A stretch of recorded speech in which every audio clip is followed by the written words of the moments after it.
This is a 2014 Yamaha Viking, one of the first Vikings they made. They're all just about the same as every single one of them. And this one, the bearings need to be replaced. I done replaced the back bearings and the other side bearing. This is the last one I got left to do.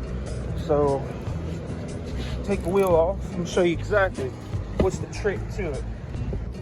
To take it apart, I'm not gonna show you how to take it apart because you should know what to do. You just take the two bolts that's like a half or either a 12, I think it is. Take them off, take the caliper off, loosen that up. That's a 10 millimeter. Loosen that up, throw it over, get your caliper out the way.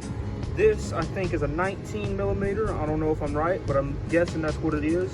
Also, with your ball joints are 19s as well. You can just get these with an impact wrench, get it faster and quicker done. But this one right here, you're gonna have to use a open end wrench for that one. And now you got your ball joints broke loose. Take this off.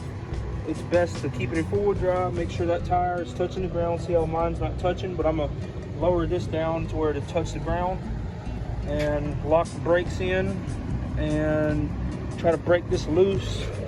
You got an impact that's strong enough to break it loose, then use that. But me, I'm using this breaker bar and I'm gonna put a pipe on it to help out. And once you break that loose, you should be able to get the hub off. After you break that loose, take your caliper off, slide the hub off, and try to break your ball joints loose. And I'll show you how to take the bearings out afterwards. Okay, so I got this broke loose. Go ahead and take that off. Get you a block of wood. If you got two hands, it'd be great to use two hands, but get your block of wood, get your hammer. Hit it right here. As you can see, I'm hitting it just right there to knock it loose a little bit. Should have done it. Nope, that didn't do it too good. Try to get another lick.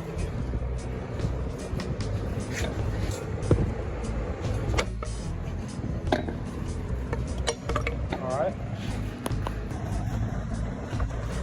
So it should just slide right out.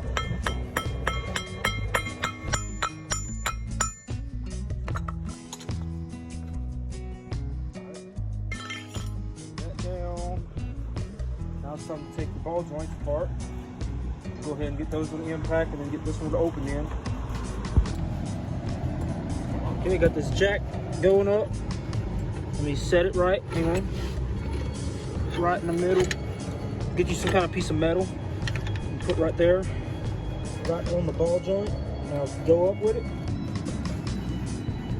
Just keep going up. Sometimes it will break loose just automatically like that. Sometimes whenever it don't, all you need is your hammer. If I can find it, here it is. All right, this is gonna be left-handed. I might. All right, turn it the other way.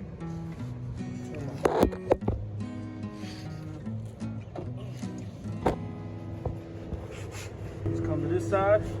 Just tap right here.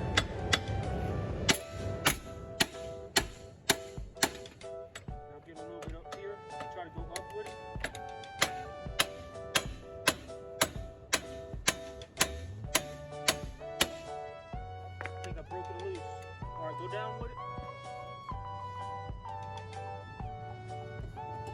Nope, still not broke loose. Just gotta keep working away. Now I gotta do this side, tap that side a little bit. Might not need a jacket this time.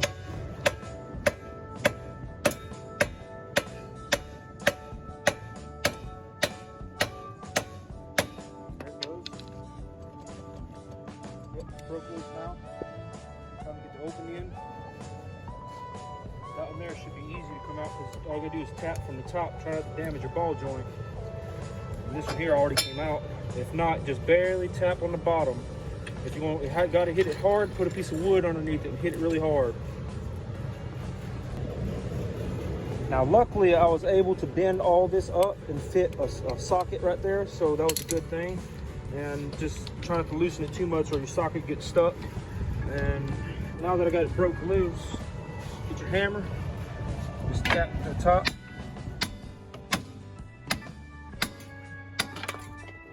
There you have your piece ready to get get the seals out, get a flathead screwdriver, lay it flat, hammer your flathead screwdriver inside there and try to pop the seals out on both sides. And then I'll show you the trick on how to take the bearings out without no special tools. And this is how you take the bearings out with no special tools besides a hammer, a flathead, and maybe a vise. So you get it and lay it flat like this, tap it in just a little bit. You want them to be, both bearings and that bushing that's in the middle, to be touching each other real hard, really tight together. So just tap it slowly like that. Make sure in the middle right there it's got a bind to it. So there's no slack in the middle at all. Now you go ahead and lay it flat like that again. And I got a special socket. Either you get a big socket that you don't really care about, that you don't never use, get you a socket, or find you something like I got right here. Some kind of little bushing off of a tractor or something.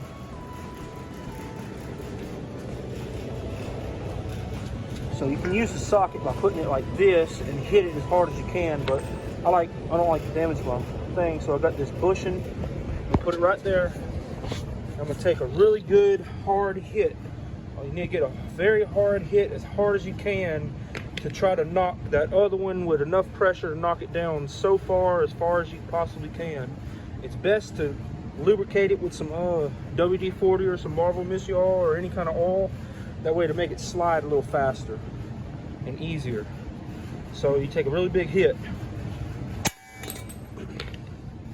And now you should have, see all that space in the middle right there? Your bearing has almost came out, just like that. And now you bring it to a vise. You hook it up to a vise upside down like this. Get you a big flathead screwdriver and knock it on both sides. This way, then that way. That way, then that way. And it should come out. So now that you got that slack in the middle, you'll be able to get it, tap it on each side. I think the bearing already came out. Yep, and there's your bearing, it's out.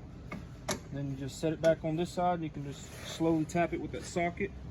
I don't have that socket, but I got this piece right here. Just gonna set it on top of that other bearing. Maybe just one lick, it should come out. Oh, 2 licks. And now you can put your new bearings in. So after you got the bearings out, my plan, this is my opinion, I like to get a rag and I like to clean out the inside as much as I can. Once I get it all cleaned out, use this wire brush on your drill and you just clean it out as much as you can to make it, the bearings slide in a little easier. After that, I want to show y'all something. Make sure you do not put this seal in first after you get the bearings in. Put this seal in on this side first, because if you put it on this side, you're going to have to put it like this and hit it with the hammer and putting this seal in, and you might damage this seal. So I done put the bearings back in, got it all put back together, everything tightened down, everything fixed. This Yamaha Viking is now ready to go. And I hope my video helped y'all out a little bit. A lot of times taking bearings out is not as easy as it looks. And that right there was a difficult process if you don't do it the way that I did it. Now, there could be some other ways to do it, but that's my trick. Hope you like my trick. Subscribe to my channel for more videos.